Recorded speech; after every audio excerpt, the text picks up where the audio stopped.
Et la soirée continue avec des résultats, bien sûr, dans votre région. Résultats en Bourgogne, avec déjà un tiers des circonscriptions dans lesquelles nous connaissons l'affiche du deuxième tour. Nous allons faire un tour des 4 préfectures dans les minutes à venir. Des invités nous ont rejoints en direct avec nous.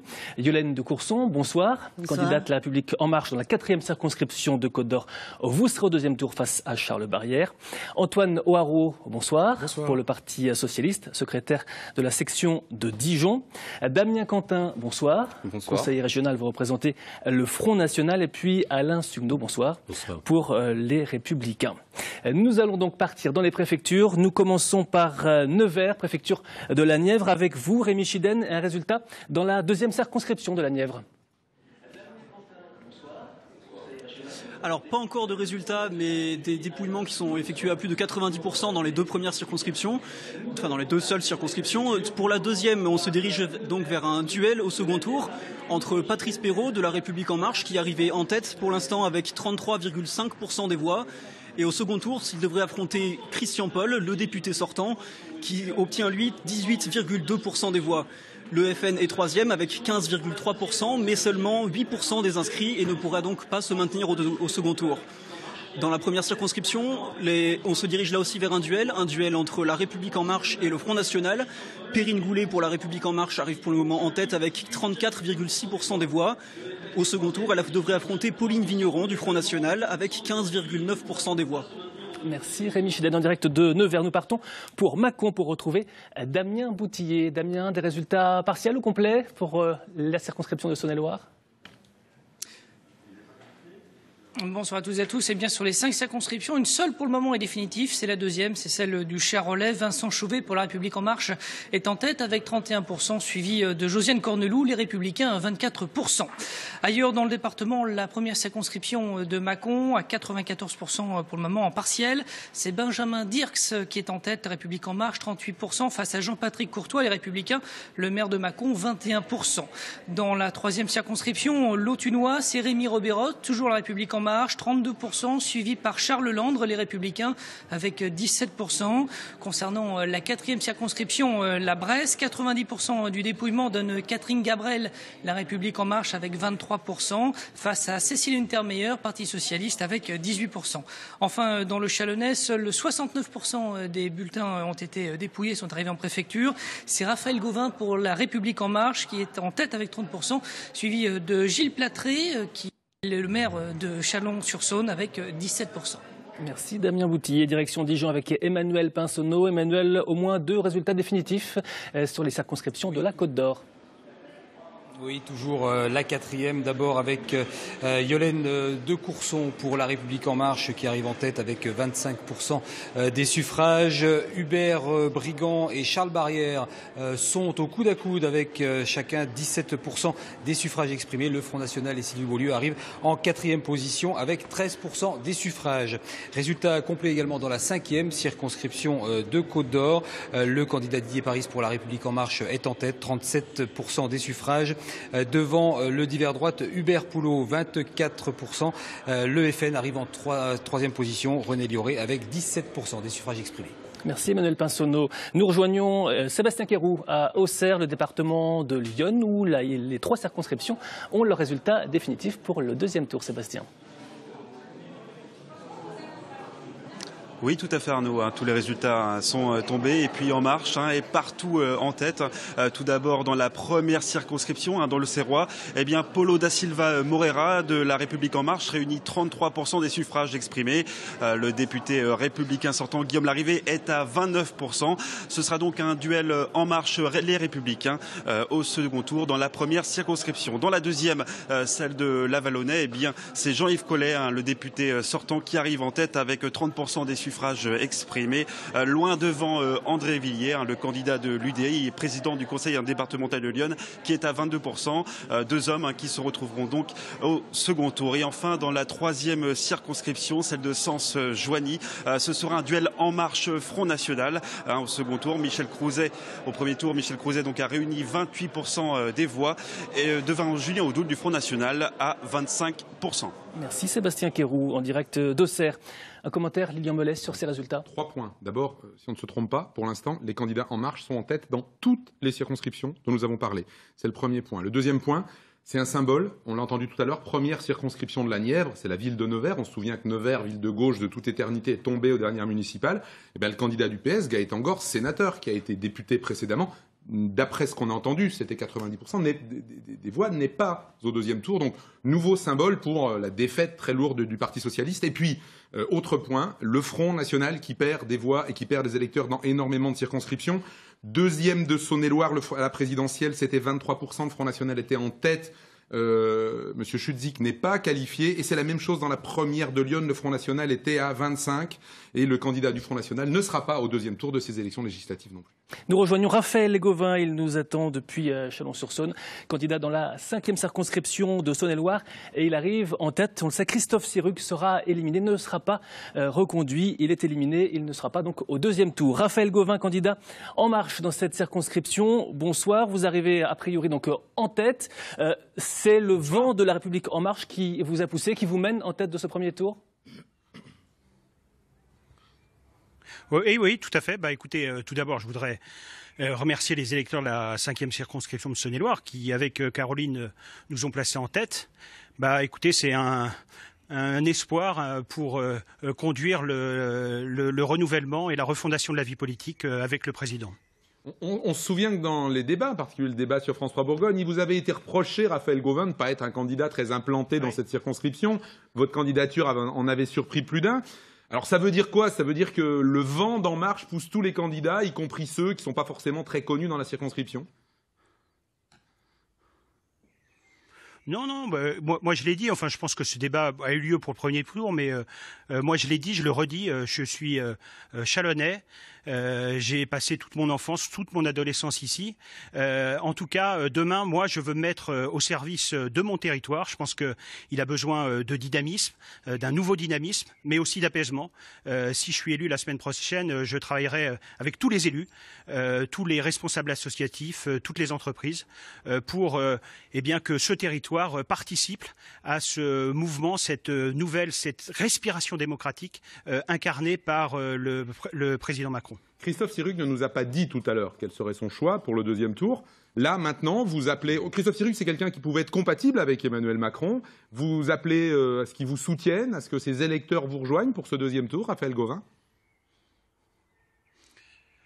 Moi, je suis le candidat, je vous l'ai dit, du rassemblement. Je veux que notre territoire éloigne les diviseurs. Je suis le candidat du rassemblement et naturellement, tous ceux qui se sont portés sur les autres candidats, demain, la semaine prochaine, je les invite à me rejoindre et à voter pour moi le 18 juin prochain. Merci Raphaël Gauvin, candidat République En Marche, arrivé en tête dans la 5e circonscription de Saône-et-Loire. À la première de ce même département et même scénario, Benjamin Dirks, La République En Marche, là aussi arrive en tête de ce premier tour. Benjamin Dirks est avec nous en direct. Même chose, vous appelez à un plus vaste rassemblement au deuxième tour, comme Raphaël Gauvin. Vous ouvrez les portes à tout le monde, Benjamin Dirks? Oui, évidemment, je suis là pour tous les habitants de la première circonscription de Saône-et-Loire, peu importe les étiquettes. Nous sommes depuis le début avec Emmanuel Macron, le mouvement, puis le parti du rassemblement. Donc effectivement, j'appelle tout le monde à venir nous rejoindre. Vous avez face à vous Jean-Patrick Courtois, le maire de Mâcon, les Républicains. On sait qu'il y a des Républicains qui sont plutôt dans la ligne Emmanuel Macron, d'autres qui ne le sont pas. Vous vous situez comment aujourd'hui par rapport à lui? Est-ce qu'il est clairement dans l'opposition à Emmanuel Macron ou est-ce qu'il a essayé lui aussi de se rapprocher? Jean-Patrick Courtois fait sa campagne et je fais la mienne. Moi, je suis dans la ligne d'Emmanuel Macron. Je suis là pour lui donner une majorité présidentielle. Je suis là pour notre territoire. Le slogan de ma campagne pour le deuxième tour, c'est la cohérence pour la France, la cohésion pour la circonscription. Je continuerai dans le même sens. Chacun fera sa campagne et les électeurs choisiront. Vous allez la faire sur quoi, cette campagne d'entre-deux tours? Il y avait une candidate socialiste sur la circonscription, il y avait pas mal de candidats sur cette circonscription. Vous allez aller les chercher, vous avez besoin d'eux, ou votre avance sera suffisante? je vais continuer la même campagne. Je suis rentré dans ce mouvement dans lequel Emmanuel Macron dit qu'il n'est ni de droite ni de gauche, ou est de droite et de gauche. Je suis comme ça, je suis pour libérer les entreprises et en même temps protéger ceux qui en ont le plus besoin. Je continuerai pareil. Toutes les sensibilités peuvent encore une fois nous rejoindre. Mais je n'ai pas aujourd'hui dire je vais chercher telle personne ou telle personne. Nous continuons dans la même dynamique. La dynamique nationale que tout le monde connaît et celle que nous avons au niveau du territoire où finalement nous allons voir, nous l'avions dit, nous faisons ce que nous avions dit, c'est-à-dire voir chacun des maires de tous les villages, voir les associations, les entreprises, pour montrer que, aussi bien encore une fois, la nation que le territoire, nous serons là pour ça. Merci beaucoup Benjamin Dirks. Nous partons pour la Nièvre à présent, la deuxième circonscription, où là aussi même scénario, Lilian Meullet vous le disait tout à l'heure, La République En Marche arrive en tête dans toutes les circonscriptions dont nous avons les résultats définitifs pour l'instant. Patrice Perrault, La République En Marche dans la deuxième de la Nièvre. Vous devancez a priori Christian Paul. Vous avez des résultats peut-être plus précis. Patrice Perrault, vous arrivez donc en tête dans cette deuxième circonscription. Oui, absolument. Bonsoir à tous. Donc j'arrive en tête effectivement sur cette deuxième circonscription de la Nièvre. On s'oriente donc sur un duel avec Christian Paul. Ce qui me fait surtout plaisir, c'est le fait de voir le Front National reculer. Je pense que c'est une belle chose pour cette deuxième circonscription qui en avait souffert lors de l'élection présidentielle. Patrice Perrault, Christian Paul, c'est pas une personnalité anodine, c'était un des leaders, des frondeurs à l'Assemblée nationale. Est-ce que, pour vous, dans votre campagne et dans votre positionnement, ça joue un rôle ?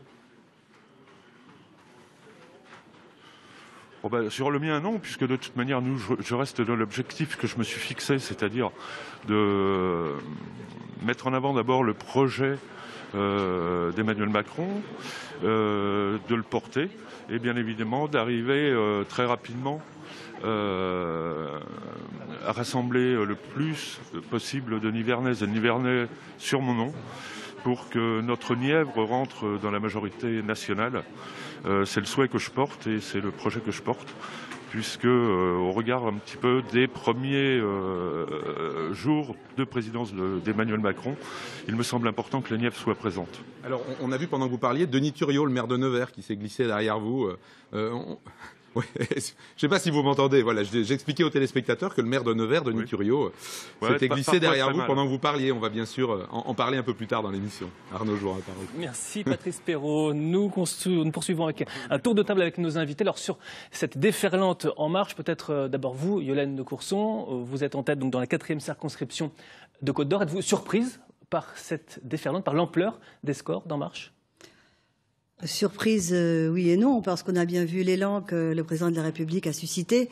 Mais bon, je remercie d'abord les électeurs qui se sont déplacés.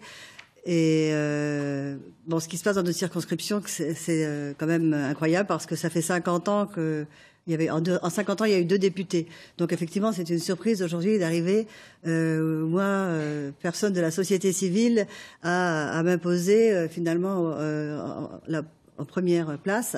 Mais bon, soyons humbles.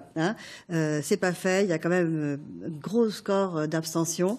Et ce sont ces personnes-là qui aujourd'hui m'inquiètent. Un petit mot, Yolène de Courson. On a dit que tous les candidats d'En Marche étaient en tête dans toutes les circonscriptions. Oui. Vous, il y a quand même une particularité parce que vous êtes en tête, mais il y avait 2 candidats de droite. Et si on cumule les voix des 2 candidats de droite, vous avez vous-même 9500 voix. Il y a 13 000 voix pour les candidats de droite. Ça veut dire quand même que votre tâche pourrait bien ne pas être aussi aisée. Alors, s'ils s'entendent, même si on n'est quand même pas bien sûr qu'ils s'entendent vu la façon dont s'est passée la campagne, mais à penser qu'ils pourraient s'entendre, votre tâche pourrait bien être moins aisée que pour d'autres candidats. C'est clair. C'est pour ça que je parle très humblement, mais bon, et cela montre comme quoi la division ne mène pas à la victoire.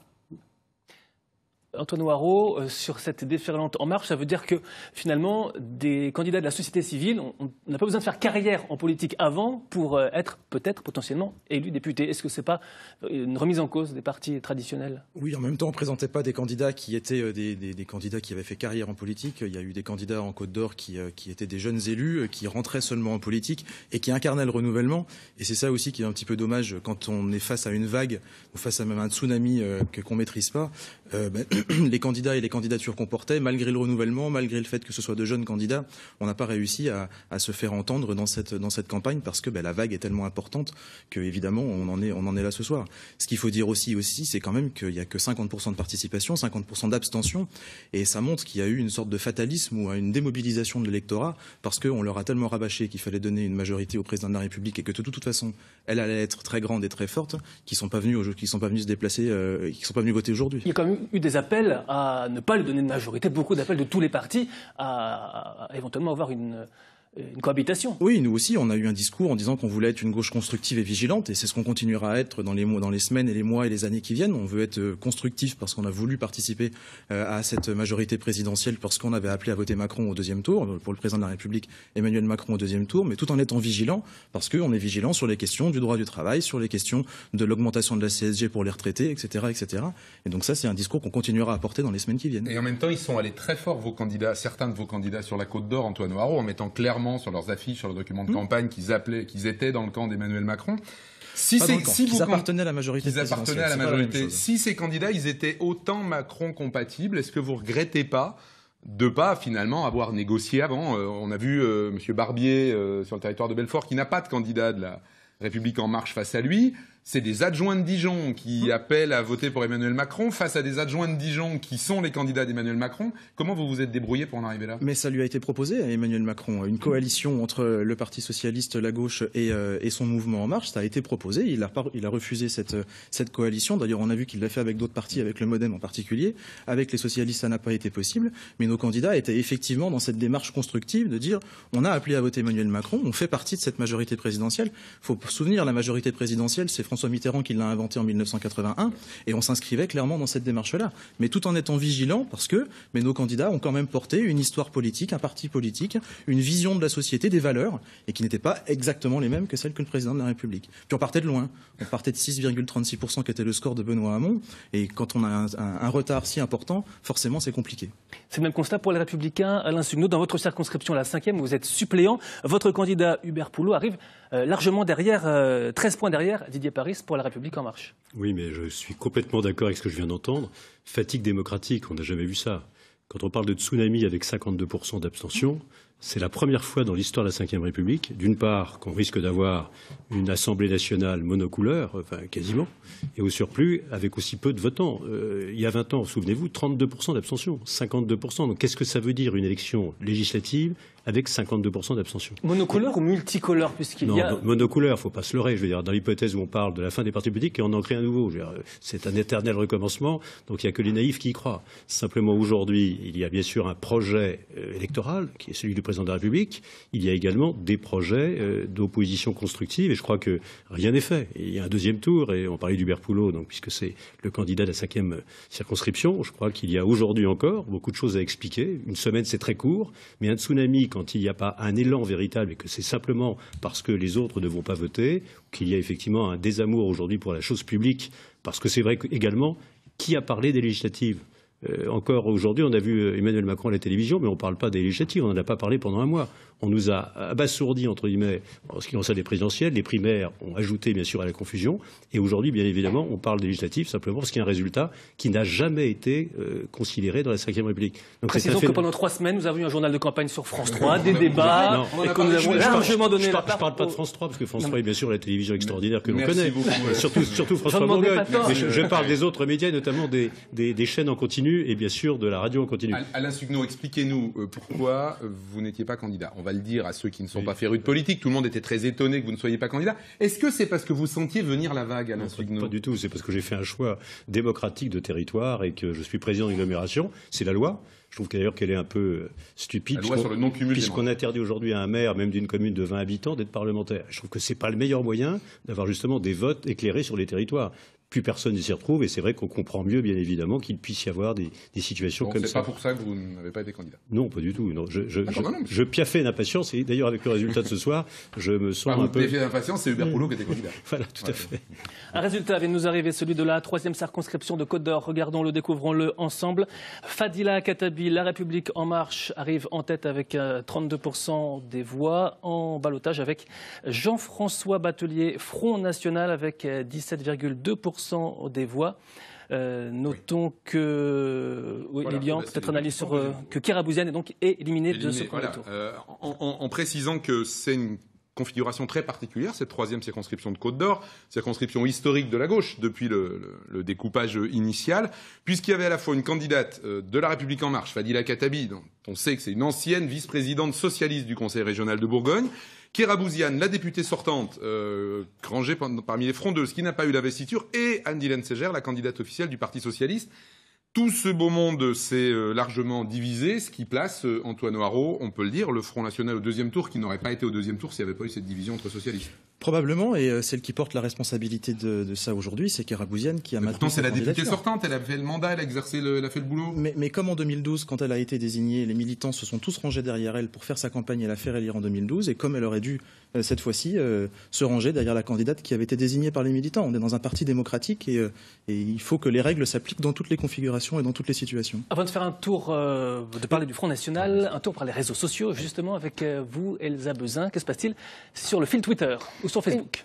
Une première réaction du maire socialiste de Dijon, François Rebsamen, vous le voyez sur son site sur Facebook, qui nous dit: le maire de Dijon, les résultats du premier tour sont clairs. Dans la foulée des présidentielles, les électeurs souhaitent donner une large majorité à Emmanuel Macron. L'abstention atteint néanmoins un niveau record. C'est également le cas à Dijon. Les candidats de La République En Marche bénéficient d'une forte avance. Dans ce contexte-là, les candidats socialistes ont porté une campagne courageuse et déterminée. Je tiens à saluer leur travail et leur engagement. Voilà, il termine son message en appelant à voter pour Didier Martin, François Deseille et Fadila Khattabi. Merci Elsa. bfc.france3.fr pour retrouver tous les résultats tout au fil de cette soirée.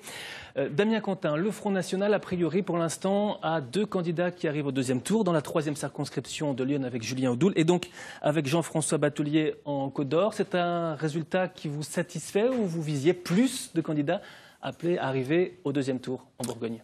Je pense qu'on ne va pas se mentir, il y a beaucoup de déceptions du côté du Front National. Tout d'abord, je pense que c'est dû à la forte abstention, 50% d'abstention.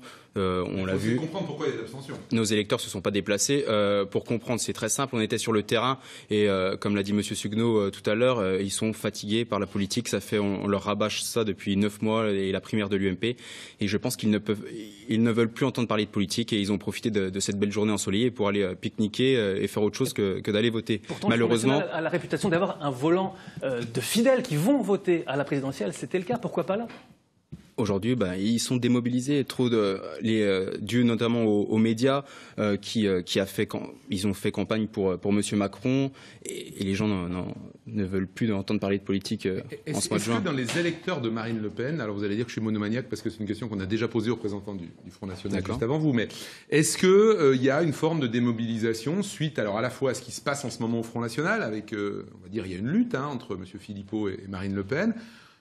On dit beaucoup, par exemple, que dans le monde rural, le débat a eu un certain nombre de conséquences sur les électeurs du Front National qui, finalement, ont douté de la crédibilité de Marine Le Pen et de sa capacité à exercer le pouvoir. Est-ce que ça fait partie des raisons de la démobilisation de l'électorat du Front National? Peut-être un petit peu, si on l'a entendu en ruralité, on va pas se mentir, mais je ne pense pas que c'est la première cause. La première cause, c'est qu'ils ne veulent plus entendre parler de politique et ils ne voulaient pas aller voter pour ces législatives, parce qu'en ruralité, on fait des très très bons scores, notamment sur la 4e de Côte d'Or. On a maintenu de bons scores dans des petites communes en ruralité, donc notre électorat est toujours là. Ensuite, bien sûr, on aurait espéré, notamment en Côte d'Or, au moins trois candidats au second tour, notamment sur la 4e circonscription, la 5e et la 2e. On a un candidat qui est au second tour sur la 3e. J'encourage donc tous les abstentionnistes, tous les électeurs à aller voter au second tour et ne pas laisser ce tsunami en marche rafler l'Assemblée nationale. Yolène de Coursan, vous êtes sur la 4e de Côte d'Or, on le sait, c'est une circonscription très rurale, très grande, avec beaucoup de petites communes, beaucoup de petits villages, où le Front National a souvent fait de bons résultats. Elle s'est passée comment, la campagne? Est-ce que vous avez senti, avant que nous parliez d'En Marche, mais c'est aussi cette démobilisation du Front National? Ils étaient comment les gens que vous avez croisés dans votre campagne? ce que j'ai constaté, c'est qu'en fait, le Front National n'avait pas fait de campagne sur le terrain, parce qu'on ne le voyait jamais. Nous, on a fait une campagne de terrain, on a fait une campagne dans les mairies, on a fait une campagne, on a fait des réunions, on a fait tous les vides-greniers, on a été rencontrer les gens. Une comme campagne, c'est ça finalement... se fait pas dans les mairies, ça se fait au contact de la population. Non, mais dans les mairies, je veux dire les réunions. Oui, non. Hein, je pense que vous avez fait un lapsus révélateur. On a fait des réunions dans des mairies, on a fait donc tous les vides-greniers, enfin pas tous, non, mais on a fait pas mal, c'est-à-dire on a été à la rencontre des gens comme c'est un petit peu dans l'ADN du mouvement La République en marche. Hein, ça a commencé par des porte-à-porte, et bien on continue à faire du porte-à-porte parce qu'on croit que c'est mieux d'aller vers les gens que d'attendre qu'ils viennent vers nous. Et je pense que le Front National n'a pas fait de campagne, peut-être sûr de son socle, mais bon, je pense peut-être aussi que le débat du deuxième tour n'a pas fait du bien. Hein, maintenant, quand on est sur le terrain, on rencontre des gens qui nous disent eh bien, nous, on est de nouveau fiers d'être Français. Bon, je pense qu'il y a des gens qui ont envie d'être fiers d'être Français. Et c'est cela qu'on a rencontré sur le terrain. Merci. Direction Sens, où nous attend Julien Audoul, candidat dans la 3e circonscription de Lyon. Alors, Julien Audoul, le Front National n'a pas fait campagne, ou n'a pas fait la bonne, a fait une campagne trop nationale et non pas une campagne de législative? Écoutez, moi dans le nord de Lyon, en tout cas, j'ai fait campagne et je tiens d'ailleurs à remercier et à féliciter les 11 000 électeurs qui m'ont témoigné leur confiance ce soir et pour leur dire que c'est un fabuleux vote d'espoir et que nous pouvons gagner dimanche prochain cette élection législative. Alors, effectivement, on va suivre Julien Audoul pour faire remarquer que c'est une des circonscriptions où le Front National maintient son score, puisque Édouard Ferrand, lors des législatives de 2012, avait eu 9 800 voix sur cette circonscription. Et effectivement, Julien Audoul, vous êtes à 10 700 voix. Qu'est-ce qui fait que sur cette circonscription, vous faites mieux que d'autres candidats Front National? Est-ce que c'est ce que vous avez fait? Est-ce que c'est aussi, on va le dire, l'éclatement de la droite sur cette circonscription? Parce que la candidate de La République En Marche, Michel Crouzet, elle est conseillère départementale de droite, comme Clarisse Quentin, qui était la conseillère de droite, et d'ailleurs comme Delphine Grémy, qui était une conseillère sans étiquette. Une candidate sans étiquette, pardon. Écoutez, c'est dû principalement, je pense, au travail de terrain que j'effectue depuis près de 2 ans. C'est dû aussi, je pense, à l'adhésion de la majorité des habitants du nord de Lyon aux idées défendues par Marine Le Pen, notamment pour lutter contre la fracture territoriale, pour plus de sécurité, pour le retour des services publics. Ce sont des thèmes très importants qui ont marqué la campagne.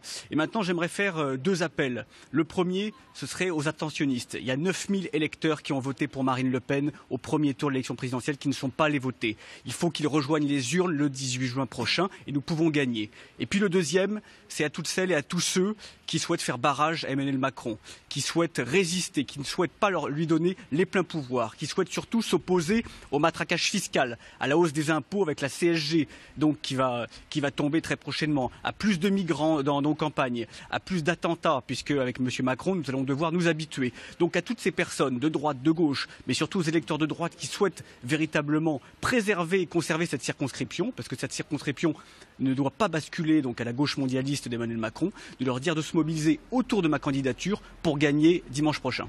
Merci Julien Audoul en direct de Sens. Nous restons dans Lyon et nous partons pour Auxerre où Jean-Yves Collet nous attend. Dans la 2e circonscription de Lyon, vous arrivez en tête des suffrages avec un peu plus de 30% des suffrages en ballotage avec André Villiers. Jean-Yves Collet, vous étiez donc le candidat sortant, le député sortant, avec une nouvelle étiquette cette fois, La République En Marche. Vous estimez que vos électeurs vous ont suivi dans ce transfert ? Je pense qu'effectivement, nous avons fait une campagne sur le fond du projet d'Emmanuel Macron, auquel je suis attaché depuis maintenant plus de 6 mois et que j'avais bien connu pendant le travail de sa loi à l'Assemblée. Et je voudrais remercier les électrices et les électeurs qui croient en ce projet, évidemment les marcheurs, les amis, tous ceux qui se sont mobilisés pour cette campagne et qui ont redonné effectivement le goût d'être fiers de la France, le goût de croire à la réussite du pays et la volonté que Lyon, et en particulier la 2e circonscription, s'inscrivent dans cette volonté de réussir. Je note d'ailleurs que dans les 3 circonscriptions, la même dynamique place les candidats de La République En Marche en tête. Ce n'est pas un hasard, c'est une vraie volonté. Bien sûr, l'abstention est forte et nous ferons tout dans les 8 prochains jours pour que cette volonté de réussir dans l'équilibre entre la compétitivité et la solidarité, entre la liberté et l'égalité, qui a été très bien entendue en ruralité, se renforce et finisse par nous permettre non pas de rester en marge, dans une opposition, dans une caricature, mais d'être réellement en marche et de participer à la réussite du pays dans tous nos territoires. Jean-Yves Collet, particularité de cette circonscription, vous êtes député, vous êtes maire d'Avallon et vous êtes face au président du conseil départemental, André Villiers. Ça va être quoi cet entre-deux tours? Ça va être une campagne très locale sur ce qu'a fait le président du conseil départemental, ce qu'a fait le maire d'Avallon, ou ça va être en marche face à LR-UDI? Écoutez, je crois, sans me faire une spécialité d'affronter les présidents de conseils départementaux ou de conseils généraux dans des seconds tours, il ne faut pas se tromper ni de débat, ni d'élection. Certains veulent caricaturer l'élection législative comme si c'était une espèce de revanche de la présidentielle. Alors on en voit certains qui courent au secours de la victoire en prétendant être de la majorité présidentielle alors qu'ils l'ont toujours combattue, d'autres qui expliquent qu'il faut se mettre en résistance face à je ne sais quel danger, et puis enfin les troisièmes qui se trompent complètement de débat en confondant le rôle d'un député avec celui d'un élu local. Non, non, nous sommes vraiment dans le débat qui consiste à savoir si la deuxième circonscription, comme la première, comme la troisième, comme Lyon entièrement, comme la Bourgogne-Franche-Comté, comme tout le pays, veut se mettre en marche pour réussir sur un projet qui est clair, qui est porté, qui est incarné et qui nous donne la fierté de notre pays. Jean-Yves Collet en tête dans la deuxième circonscription de Lyon en direct d'Auxerre. Merci à vous. Nous partons pour la Nièvre à présent rejoindre Denis Thuriot, le maire de Nevers. On l'a vu tout à l'heure en arrière-plan derrière Patrice Perrault. Cette fois-ci, c'est donc à votre tour, Denis Thuriot. Vous qui vous présentez comme un peu le précurseur du mouvement de rassemblement qui a donné En Marche de Emmanuel Macron.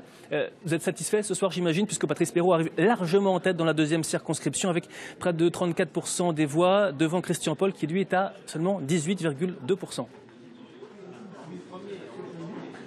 Très satisfait. Et puis Perrine Goulet sur la première circonscription qui est en tête dans tous les cantons de Nevers, dans tous les bureaux de vote de Nevers. Et c'est vrai que Nevers a su être précurseur et son agglomération. J'entendais en patientant les commentaires des uns et des autres, dont Alain Suguenot, qui est un Neversois, dire que ceux qui ne croyaient pas au multipartisme de la République En Marche, ou plutôt ceux qui y croyaient, c'était des naïfs. Ben, moi, j'ai envie de m'inscrire dans les naïfs, mais les naïfs avec un retour d'expérience. Et je vous assure que ça fonctionne, de rassembler les gens. Et aujourd'hui, c'est ce dont on a envie. J'entendais le vieux discours un peu usé du Front National nous dire que, eh bien, s'il y aura plus d'attentats, ça sera la faute d'Emmanuel Macron. C'est purement scandaleux. Et je pense que tant qu'on entend ce genre de commentaires, je pense que la République En Marche a un bel avenir. Denis Thuriot, les plus anciens se souviennent qu'il y avait eu un premier symbole, que la Nièvre avait été un grand symbole, c'était en 1993, lors de la très grande défaite du Parti Socialiste. Est-ce que ce qui se passe aujourd'hui, le fait que le Parti Socialiste soit peut-être en position de perdre les deux circonscriptions de la Nièvre, est-ce que ça a une nouvelle dimension symbolique? Et de votre point de vue, pourquoi est-ce que ce parti qui avait tous les pouvoirs dans ce département est en train de tous les perdre? Écoutez, parce que comme un certain nombre de partis, mais le Parti socialiste que j'ai bien connu pour y avoir appartenu ne s'est pas remis en cause, n'a pas revu ce qu'il fallait revoir et surtout ne s'est pas véritablement intéressé à son électorat. La preuve, c'est que l'électorat l'a abandonné. On peut très bien dire que les gens ne sont pas allés voter, mais enfin, ceux qui ne sont pas allés voter, on ne sait pas véritablement qui c'est. Le Front National ne fait pas campagne, ne pose même pas d'affiche, il n'incite peut-être pas les gens à y aller. Moi, en tout cas, j'ai vu, pour avoir tenu un bureau de vote ce jour, des gens défiler de toutes tendances, donc il y a eu des votes partagés, c'est comme ça, on ne peut que regretter l'abstention, mais en tout cas, ceux qui ont voté ont décidé, et c'est comme ça la démocratie. Donc aujourd'hui, effectivement, dans la Nièvre, je pense avoir contribué à un nouvel air sur la ville-centre et dans l'agglomération. Ce nouvel air, j'ai bien sûr souhaité le rejoindre pour le déployer sur un plan national. Il est aujourd'hui au niveau départemental. Maintenant, à ceux qui ont perdu de se poser les bonnes questions. Juste un petit mot, il y avait des candidats aussi de droite, dont l'un sur la circonscription, il fait partie de votre groupe municipal, on va dire. Ça aura des conséquences, ces élections législatives, sur le fonctionnement municipal de Nevers ou pas? Écoutez, en ce qui me concerne, non. Il a toujours été clair que j'ai conduit un mouvement de rassemblement, effectivement, avant qu'En Marche existe, mais dans le même esprit, avec les mêmes mots. Quand j'ai rencontré Emmanuel Macron, c'est les mêmes mots qu'il a utilisés que j'avais utilisés. Donc c'est vrai qu'il y a une sincérité dans ma démarche. Je ne suis pas de ceux qui ont couru après En Marche, puisque j'y étais déjà avant que ça existe. Donc ça, je peux le revendiquer avec mon équipe. Maintenant, il a toujours été convenu que nous déclinions un programme local au sein de la ville de Nevers, au niveau de l'agglomération, et qu'après, chacun avait sa liberté sur d'autres échéances. Moi, j'ai respecté dans mon équipe ceux qui voulaient porter autre chose, très bien. Eh bien, écoutez, aujourd'hui, moi, en ce qui me concerne, je n'ai aucune raison de remettre cela en cause. Et puis, ça serait vraiment contraire à l'esprit de la République En Marche de travailler avec tout le monde, sauf le Front National. Donc, c'est ce que je fais depuis plus de 3 ans, et je vous assure que jusqu'à présent, ça fonctionne plutôt bien. Denis Thuriot en direct de Nevers, maire de Nevers. Avant de partir pour la deuxième circonscription de Côte d'Or, un tour par les réseaux sociaux avec vous, Elsa Bezin. Oui, et c'est 3 tweets il y a quelques minutes. Pauline Vigneron, qui est candidate Front National dans la première circonscription de la Nièvre et qui écrit direction le second tour. Merci aux Nivernaises et Nivernais, on ne lâche rien. Réaction aussi d'un blogueur dijonnais, Fabien, qui parle de déception pour Christophe Sirugue qui est éliminé. C'était un très bon député, proche des citoyens, et il restera proche, je pense.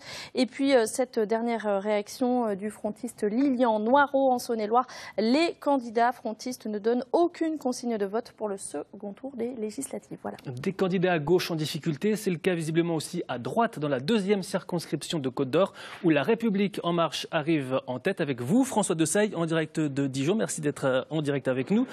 En tête avec a priori 32% des voix contre 25% avec Rémi Delatte, c'est ça, vous confirmez? C'est ça exactement. 32-25. Un peu plus de 32 et un peu... Voilà. Satisfaction donc oui, évidemment pour vous aussi. Bon. Une satisfaction. Bon, après, je remarque quand même cette abstention. Il manque un élan démocratique. J'espère qu'il arrivera au deuxième tour. Par contre, c'est vrai qu'on se rend compte que les gens veulent du renouveau, du renouvellement. Ils ne veulent pas d'un député qui s'inscrit dans l'opposition. Cette circonscription, elle est vraiment, en la traversant de long en large, je me suis rendu compte qu'il y avait vraiment une fracture territoriale énorme, du chômage, de la précarité. Il faut vraiment un député du mouvement présidentiel qui ne prône pas l'immobilisme pendant 5 ans de plus. C'est important. Vous avez dénoncé une forme de contrefaçon sur la fin de cette campagne par rapport au candidat socialiste qui se réclamait lui aussi d'Emmanuel Macron. Ça vous a inquiété que les électeurs puissent se tromper à un moment donné sur cette campagne ?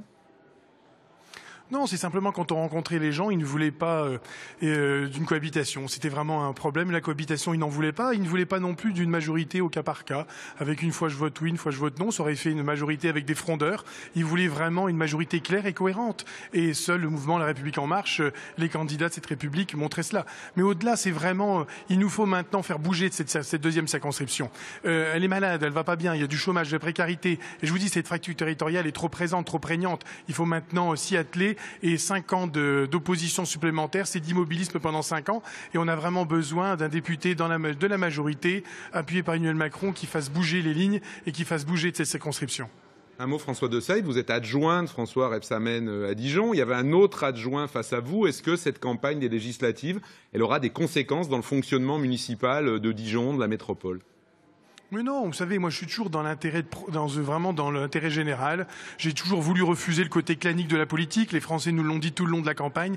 Ils ne veulent pas de savoir si vous êtes de gauche, de droite, du centre. Ils veulent que ça bouge, ils veulent que ça avance, ils veulent que ça marche. Et c'est pour ça que nous sommes en marche. Parce que les gens, ils veulent vraiment... Vous savez, pendant toute la campagne, j'ai eu l'impression d'avoir 200 marcheurs qui me poussaient en permanence. J'ai une grosse responsabilité. Les Français nous disent, c'est pas un coup d'épée dans l'eau pour vous, Emmanuel Macron, donc on va vous donner une majorité, mais il faut pas nous décevoir. Donc peu importe d'où l'on vient, ce qu'on veut, c'est avancer, c'est que ça bouge et il faut que ça se mette en marche et c'est pour ça qu'il faut absolument continuer au deuxième tour à nous donner cette majorité. Merci François Desailles en direct de Dijon. Nous partons pour Nevers, la Nièvre où nous avons les résultats définitifs des 2 circonscriptions avec vous, Rémi Chiden. Oui, ça y est, les résultats des 2 circonscriptions viennent de tomber. Ce sera 2 duels dans les 2 circonscriptions.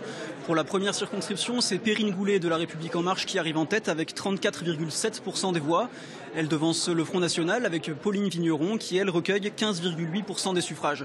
La surprise de la première circonscription, c'est l'élimination au premier tour de Gaëtan Gors, le sénateur socialiste sortant et ancien député de la Nièvre, qui obtient 12,9% des voix mais seulement 6% des suffrages exprimés et qui ne peut donc pas se maintenir. Pour la deuxième circonscription, ce sera un duel cette fois entre Patrice Perrault pour La République En Marche qui arrive en tête avec 33,8% des suffrages exprimés et il affrontera au second tour le député socialiste sortant Christian Paul qui obtient lui 18,2% des voix. Merci Rémi. République En Marche contre Front National dans cette première circonscription de la Nièvre, Lilian Mellet. Oui, alors, avec un peu d'humour, on se posait la question avant cette soirée de se dire est-ce qu'à l'intérieur du Parti socialiste, les frondeurs seront par exemple peut-être plus sanctionnés par les électeurs que ceux qui n'étaient pas frondeurs. En fait, au final, comme toujours, quand il y a une vague, toutes nos petites subtilités sont totalement balayées par ce qui se passe, parce qu'on voit que la sanction est à peu près la même, avec tout de même un écart en voix très important. 14 400 voix pour Patrice Perrault, 7 800 voix pour Christian Paul, qui est le député sortant, qui a déjà fait 4 mandats, qui est extrêmement implanté dans le département. On mesure là la puissance de la vague et on y mesure aussi ce que je disais tout à l'heure, c'est-à-dire la difficulté du Front National dans une circonscription où le Front National a souvent réussi de bons résultats. Lors des régionales, par exemple, le Front National avait eu 34%, était en deuxième position lors du deuxième tour des régionales, et c'était un très bon résultat dans cette circonscription. Donc on voit bien là les équilibres qui ont bougé ce soir. Vous êtes sur France 3 pour un maximum de résultats. Nous partons pour la Saône-et-Loire. Retrouvons Damien Boutillier. Damien, avec de nouveaux résultats pour votre département.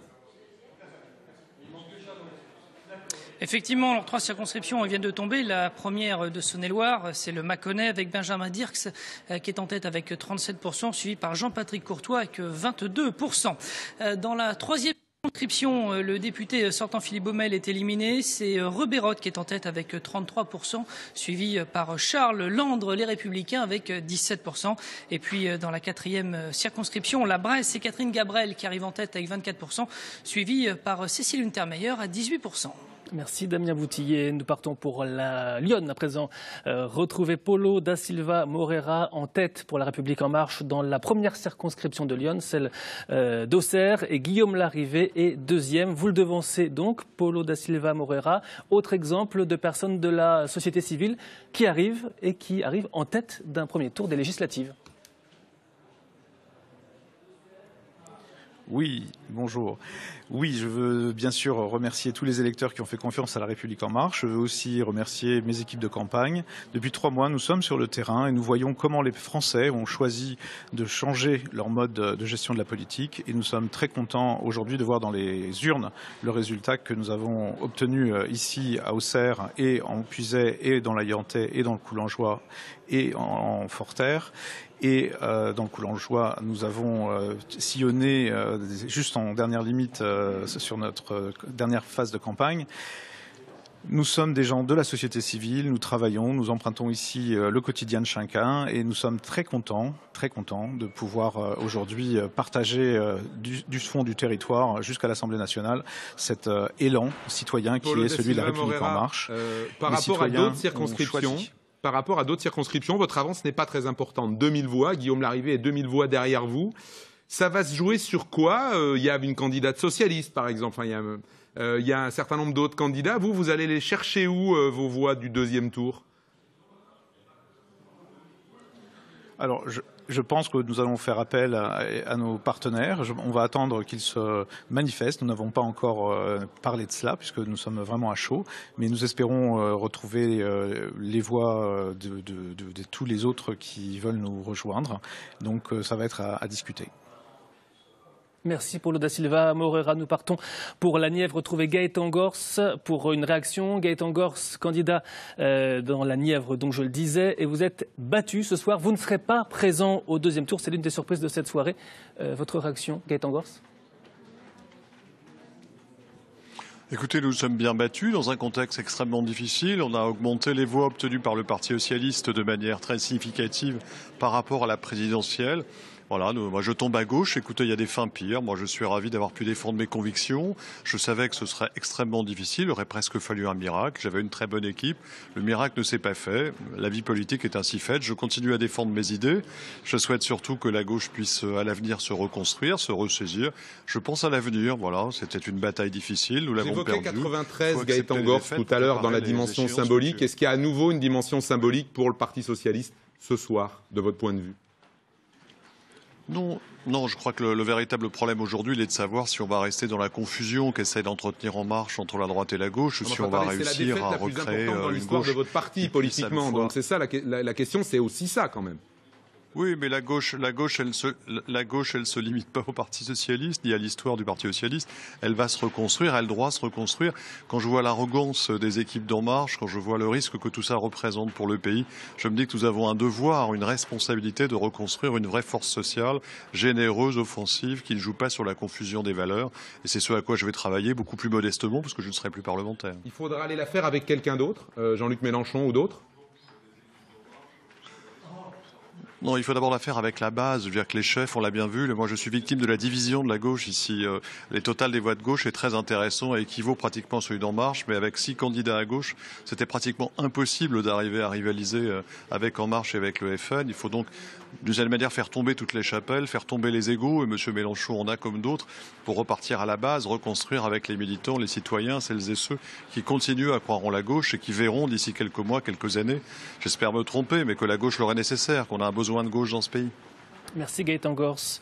Donc battu dans la première circonscription de la Nièvre ce soir. Il nous reste une petite minute avant de retrouver la synthèse nationale et de nous retrouver, bien sûr, vous le savez, pour continuer la soirée, puisque nous n'avons pas encore tous les résultats, Lilian Melet, même si ça se précise ce soir. Il nous manque des résultats dijonnais, mais en fait, en gros, on les connaît de façon large. Voilà, on sait que tous les candidats d'En Marche sont en tête dans les 15 circonscriptions de la région. Vous allez dire que je suis monomaniaque, j'évoquais 93, parce qu'on se souvient que c'était la vague précédente.